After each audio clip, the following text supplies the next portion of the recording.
Dear students, today we will start with our fourth chapter of English 1, The Ugly Duckling.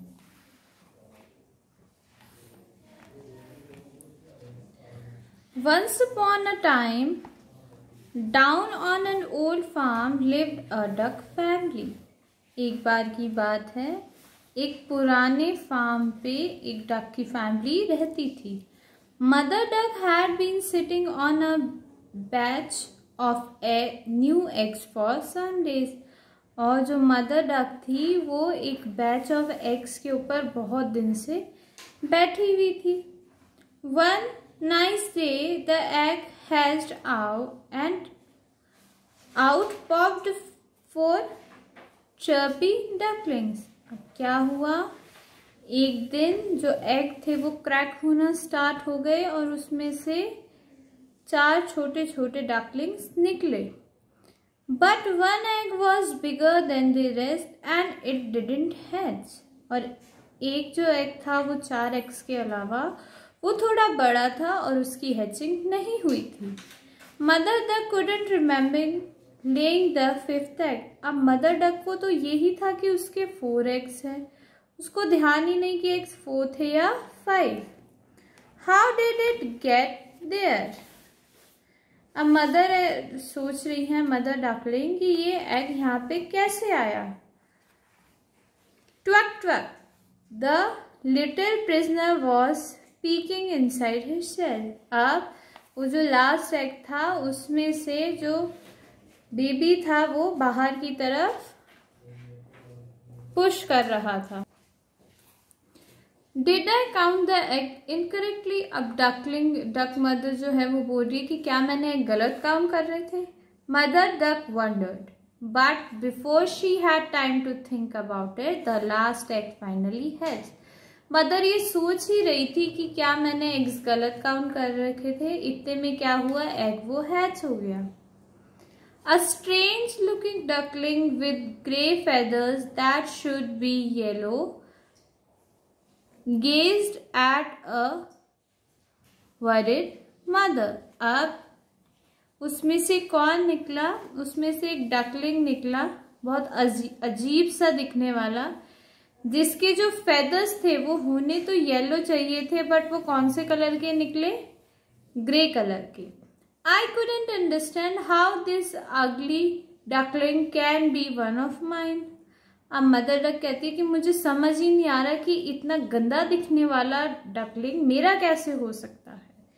She said to herself, shaking her head as she looked at the last one. The duckling grew quickly, but mother duck has a secret worry. अब सारे जो ducklings थे वो बहुत जल्दी जल्दी बड़े हो गए थे और मदर किसी बात से परेशान थी. Well, the grey duckling certainly wasn't pretty. और जो ग्रे वाला डकलिंग था वो सुंदर नहीं था, बाकी सब तो सुंदर थे. And since he ate far more than his brothers, he was outgrowing them. और क्योंकि जो ग्रे डकलिंग था वो अपने भाइयों से ज्यादा खाता था तो वो उससे ज्यादा बड़ा हो रहा था. As the day went by, the poor ugly duckling became more and more unhappy. अब जैसे जैसे दिन गुजरते गए जो डकलिंग था ग्रे वाला वो और ज्यादा अनहैप्पी, सैड और दुखी रहने लगा. His brothers did not want to play with him. He was so clumsy. अब उसके भाइयों को भी वो जो ग्रे डकलिंग था उसके साथ खेलना बिल्कुल पसंद नहीं था क्योंकि वो बहुत डम था, बहुत अनाड़ी था और वो रिएक्ट नहीं कर पाता था सिचुएशंस को.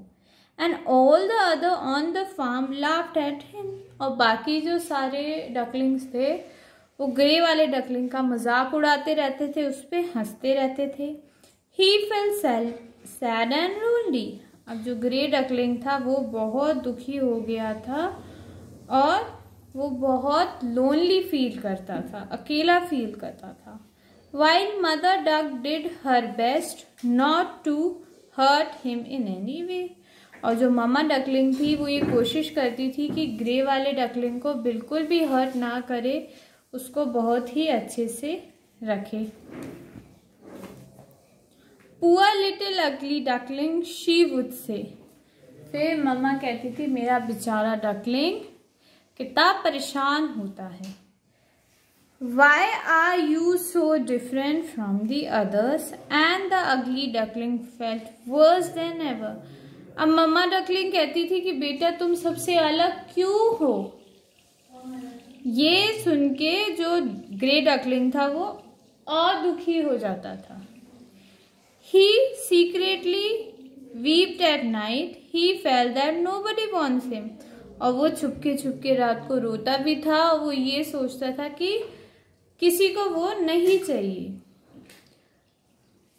Nobody love me, they all tease me, कि मुझसे कोई प्यार नहीं करता, सब मुझे परेशान ही करते हैं।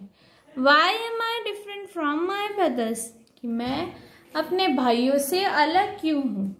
Then one day at sunrise he ran away from the farmyard. और एक दिन Then one day at sunrise he ran away from the farmyard. और एक दिन सुबह के टाइम पे क्या हुआ कि वो जो ग्रे डकलिंग था वो अपने फार्म यार्ड से भाग गया। He stopped at a pond and began to question all the other birds. और वो पॉन्ड के पास जाके रुका और बाकी बर्ड से पूछने लगा। क्या पूछ रहा था? Do you know of any duckling with grey feathers like me? कि बर्ड्स क्या तुम्हें किसी और डकलिंग का पता है जिसके मेरी तरह ही ग्रे फेदर्स हैं? But everyone shook their head. और सबने मना कर दिया कि नहीं हमें तो नहीं पता। We don't know any as ugly as you, they said, कि तुमसे भद्दा हमें कोई नहीं पता है। The ugly duckling did not lost heart however and kept on asking. और जो ग्रे डकलिंग था उसने अपना दिल छोटा नहीं किया, वो बाकी सबसे भी पूछता रहा कि आपको पता है कि कोई डकलिंग मेरी तरह दिखता हो। He walked and walked as far away as he could and at dawn he found himself in a thick bed of reeds. अब वो चलता गया, बहुत दूर तक चलता गया और एक बार क्या हुआ, उसको रीड्स का एक प्रॉपर बेड मिला। रीड्स क्या होते हैं? रीड्स होते हैं बड़े बड़े टॉल प्लांट्स जो कि पानी में उगते हैं, वाटर में ग्रो करते हैं। If nobody want me I will hide here for ever. अब वो ग्रे डकलिंग कहता है अगर किसी को मैं नहीं चाहिए तो मैं यहाँ पे छुप जाऊंगा हमेशा के लिए। There was plenty of food and duckling began to feel little happier though he was lonely. अब वहाँ पे बहुत सारा खाना था, बट डकलिंग ने बहुत सारा खाना देखा और खाया और वो अकेला था, बट वो खुश था कि कोई उसको टीज करने के लिए प्रेजेंट नहीं है। One day at sunrise he saw a flight of birds flying overhead. एक दिन सुबह उसने देखा कि कुछ बर्ड्स आसमान में उड़ रही हैं। White with long slender neck, yellow beak and large wings, they were migrating from south. अब उनका कैसे थे वो birds?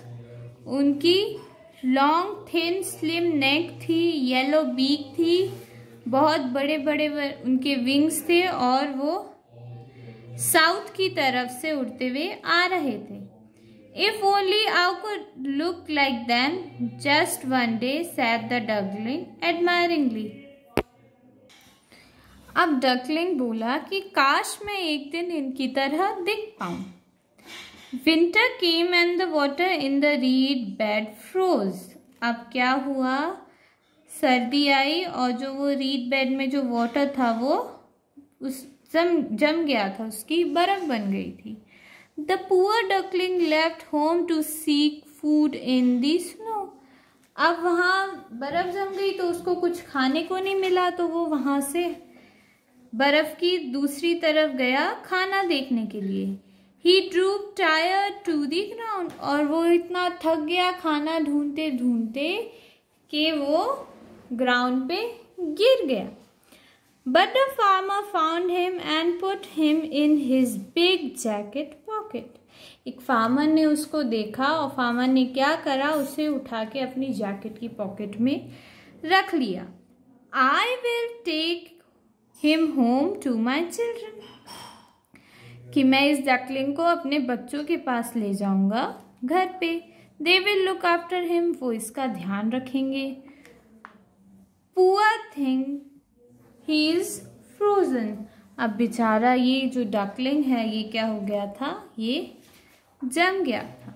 The duckling was showered with love and care at the farmer's house. और डकलिंग को बहुत ज़्यादा प्यार मिला, बहुत ज़्यादा केयरिंग मिली फार्मर के हाउस में. In this way, the ugly duckling was able to survive the bitterly cold winter. इस तरह से जो डकलिंग था उसने क्या करा, उसने पूरी सर्दियां बहुत अच्छे से बिताई. फार्मर के जो बच्चे थे उन्होंने उसका बहुत अच्छे से ध्यान रखा. However, by spring, he had grown so big that the farmer decided, I will set him back by the pond. अब वो स्प्रिंग सीजन आने तक इतना बड़ा हो गया कि फार्मर ने सोचा कि अब मैं इसको इसके पॉन्ड पे वापस छोड़ आऊंगा. That was when the duckling saw his reflection in the water. तब डकलिंग ने क्या देखा, अपनी रिफ्लेक्शन देखा, अपनी इमेज देखी उसने वाटर में. Goodness, how I have changed. अब वो डकलिंग कहता है, अरे वाह, मैं किस तरह से एकदम चेंज हो गया हूँ. I hardly recognize myself. मैं खुद को पहचान भी नहीं पा रहा हूँ. The flight of swans winged north again and glided on the pond. अब वो जो पहले साउथ से swans जा रहे थे वो नॉर्थ से वापस आए और वो पॉन्ड पे रुके पानी पीने के लिए. When the duckling saw them, he realized he was one of their kind. जब डकलिंग ने उन स्वान्स को देखा तो डकलिंग ने बोला, अरे मैं डकलिंग नहीं हूँ, मैं तो इन्हीं की तरह एक स्वान हूँ. Soon made friends. और उसने उन सबसे दोस्ती कर ली. We are swans like you, they said warmly. अब वो स्वान्स ने बोला डकलिंग से कि हम सब तुम्हारी तरह स्वान्स हैं. Where have you been hiding? कि तुम कहाँ थे इतने टाइम से, तुम कहाँ छुप गए थे. It's a long story, replied the little swan, still astonished. अब वो जो डकलिंग जो था वो असली में स्वान था. तो यंग स्वान ने बोला कि मैं तुम्हें ये स्टोरी किसी और दिन बताऊंगा, ये बहुत लंबी स्टोरी है. Now he swan majestically with his fellow swan. अब फिर क्या हुआ, स्वान बोला कि अब तो मैं एक स्वान हूं. एकदम उसने शानदार तरीके से अपने खुद को प्रेजेंट करा. One day he heard children of the river bank saying, "Look at the young swan, he is the finest of all." फिर एक दिन जिस रिवर बैंक पे स्वान्स थे बाकी सब और यंग स्वान था, वहाँ पे एक बच्चों का ग्रुप आया. उन्होंने यंग स्वान को देखते हुए कहा, अरे देखो यंग स्वान को, वो कितना साफ सुथरा और अच्छा है. And he almost burst with happiness. और वो जो लिटिल स्वान था जो खुद को डकलिंग समझ के परेशान होता रहता था कि मैं बहुत अगली हूँ, वो बहुत ही खुश हो गया कि अरे वाह, मेरी इतनी तारीफ हो रही है.